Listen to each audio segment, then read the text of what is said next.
Hello, my name is Alex, but I'm also known as Chibiyuto, and welcome to another video review of Clamp's Doujinshis. In this video, I'll be doing the review of Doujinshi number 14. It's a Doujinshi about RG Veda. Now, this is the 5th original Doujinshi by Clamp. So out of the 14 Doujinshis released thus far, this is the 5th one that is original and the second one that is exclusively about RG Veda. This came out in March of 1989, really close to Clamp's professional debut in South magazine. So I have the magazine here.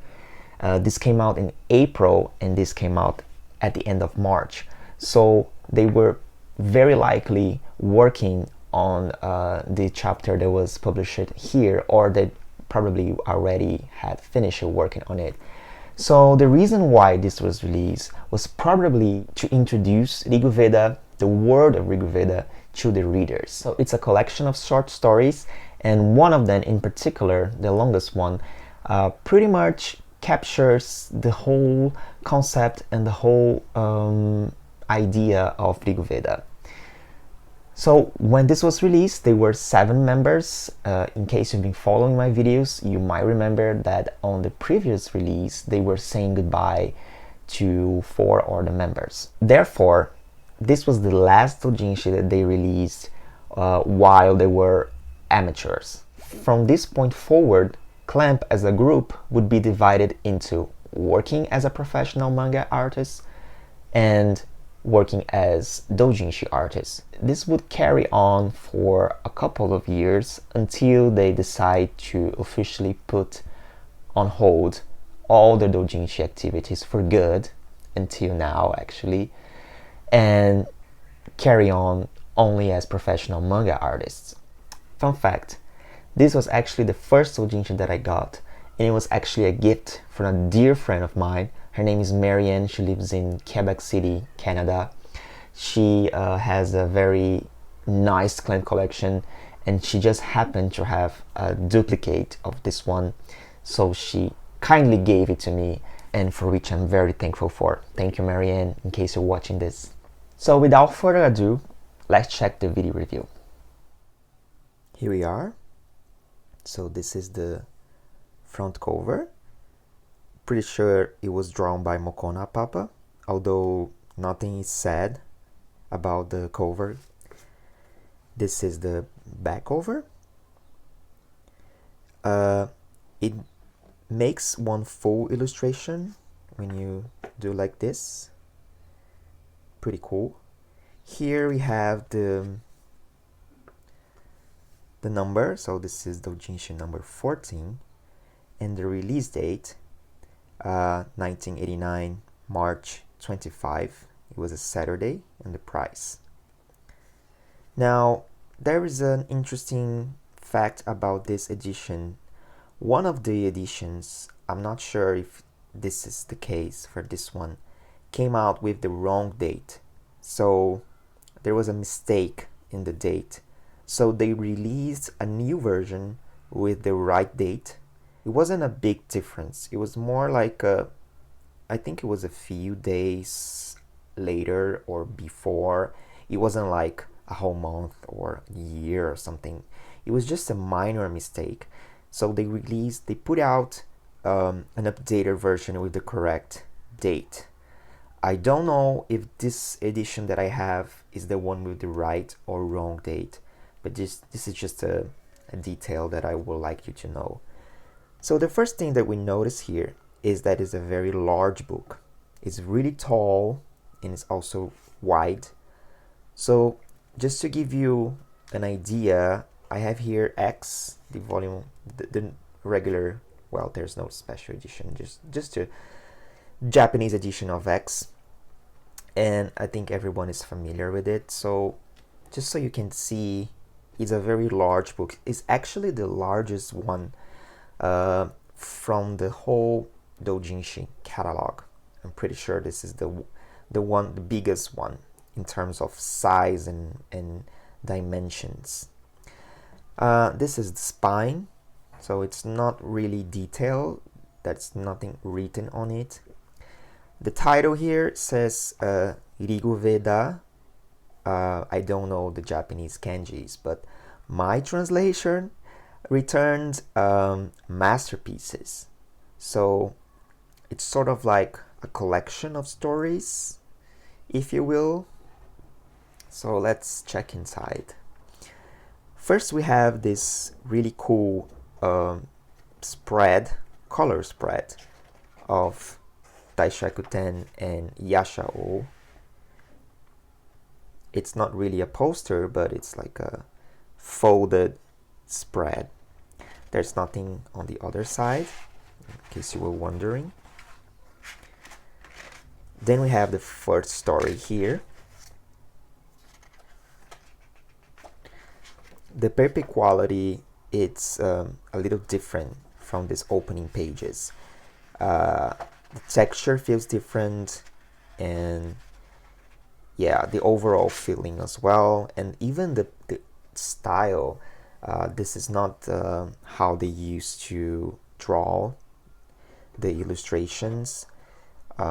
Pretty sure this is also Ona Papa. Oh, one thing that I have to mention is that there is no index for this doujinshi. It's very different in many ways. There's no index, there's no staff page. So because there's no index, sometimes it's hard to tell who drew what, but I'm doing my best here. So the first few pages is like a prologue or something. Then we have the story itself. Here I put some stickers, some post-its to remind myself who drew what, because what you will notice for this one, there's one continuous story, and they switch roles. They each member takes turn into the drawings. So here we have the first one, Mokona. Let me just remove this. And it feels like a gag comic, a humorous comic. So this is still Ona Papa. But here we have Lisa-sei. And the reason why it changes from Ona Papa to Lisa-sei is that Ryuo appears in the story. And Ryuo is a character that was designed originally by Lisa-sei. So instead of drawing only Ryuo, she takes charge of the whole page. I don't know why. Maybe it was a matter of it was easier for them to work this way, and also because maybe they were trying everyone styles to kind of blend together, or they were trying just different approaches, or perhaps it was easier for them to draw a single page and then put it all together later. This is not the first time they do it. We've seen it before. Also, they were already blending each other's arts and combining pages and characters. So they do it for this book as well. Here we have Seina now, because again, she was in charge of the character design for Yashao, and we see Yashao here.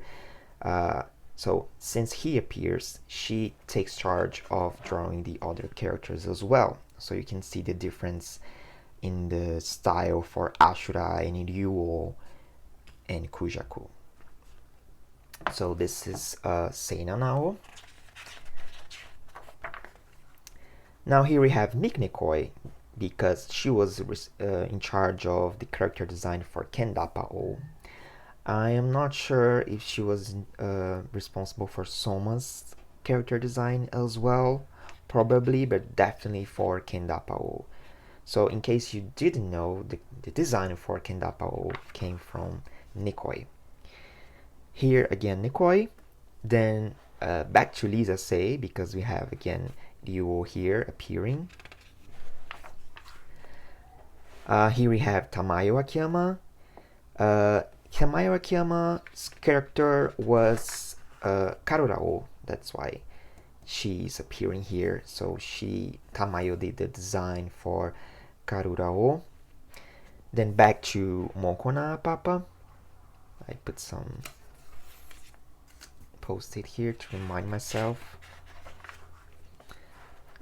Back to Lisa Say, because we have Duo here, I think. Well, no, Duo is not here, but anyway, it's definitely Lisa Say style. And closing the story, we have Miknikoi. Now, I think this is only one story, but it could well be several stories. But it felt to me, I don't know, because some stories ends with this speech bubble, giving sort of a conclusion to it, but they could also be just one full story, I am not sure, or just a collection of stories. Then on this section we have some information about RG Veda. I'm not 100% sure what they're talking about. Here they are definitely announcing the story, the actual official release of RG Veda. I don't know if official is the right word, but the published version from a real publisher, so they wouldn't publish it independently as they have been doing with the Doujinshi. And here you have the detailed description of each member's responsibilities. Then we have another story, this one by Ona Papa. It's beautifully drawn.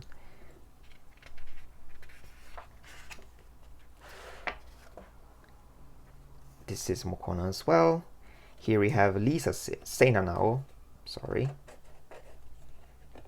I had no idea that putting out those posts would be this hard. So Seinanao again. This is really, yeah, I want to say the stories are conclusive, because it seems as though here it ends and a new one starts, but I'm not sure. Then we have Miknikoi, again drawing Kendapa-o and Soma. Then Tamayo Akiyama over here, because Karura-o is here. It's definitely a gag comic. Takes only one page, and then Lisa Say. Okay. So this definitely feels like a collection of short stories. This part here, this segment. Then for this portion, it takes the rest of the book, and this is definitely one single story, and pretty sure it was drawn only by Ona Papa. So it definitely feels like more like the RG Veda that we know of. So you have the first pages with the prophecy and a portion of what happened in the past with Ashura-o and Taishakuten. Yeah, this is definitely Ona Papa, and feels very much like the manga that we are very familiar with. But this is all experimentation and different takes. You can call it even a demo version, a pilot version of RG Veda. So the rest of it might be completely different from what we're used to, of course. So this is definitely still Ona Papa. Even though they don't say anything, I'm pretty sure of it. And it feels like one story.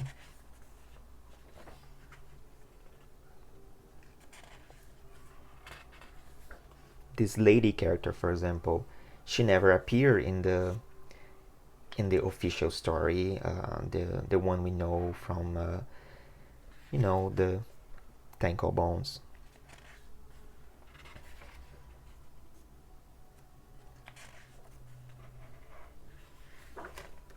I'm sorry that sometimes it feels like you can't really see the bottom.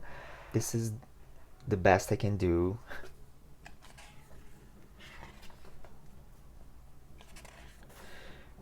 Okay, so we're reaching the end, and it seems like the lady turned into a monster. A really ugly monster.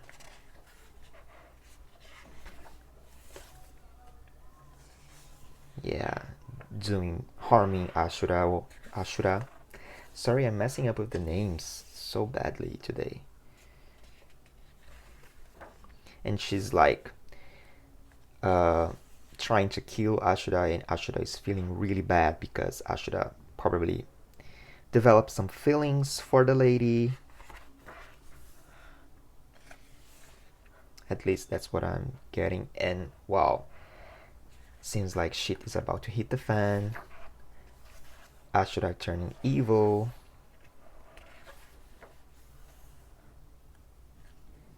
And taking care of the rest. Yeah, he seems pissed.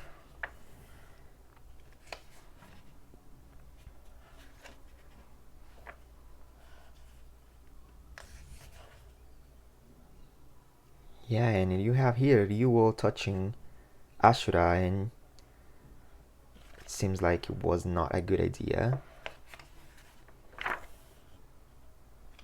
And then Yasha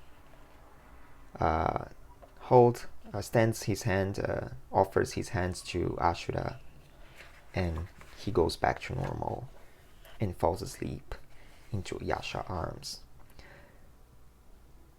And Taishakutan is watching everything from his creepy place. Kendapa is there, playing her harp. So you see there's a lot of the original concept for the Veda is here in this story, but it's told in a different way. It's really for readers to start getting familiar with the characters and the concept, the story, etc. It ends here with the 6 stars. So it's definitely a nice introduction for the story. And here you have the official announcement for the story, for the story that was going to be serialized in first in South Magazine and later in Wings. So this is the announcement of Clamp's debut, the professional debut, which was scheduled for April. Hence why April is a very important month in Clamp's history, because it was the month that this magazine came out, the South number 3, in which the first chapter of Rig Veda was published. So this is really nice that they have this advertisement. Here they're saying that Okawa was going to be in charge for the concept, the work concept, and here Mokona would be in charge for the art, as we're very aware of. So that's it. This is the final page. As you can see, no index and no more information about credits. I see this as introductory book for Rig Veda, since they were working on it while working on the first chapter for their serialized the series. I guess they wanted to release something for the readers to start to feel more, so that they would be interested in reading the story in South Magazine. And on the month following the release of this, we will have something really, really big for Clamp, which was their debut as professional manga artists in South Magazine number 3. You can see here their name on the cover, and the Rig Veda chapter is somewhere here. So this was their professional debut with the first chapter of Rig Veda.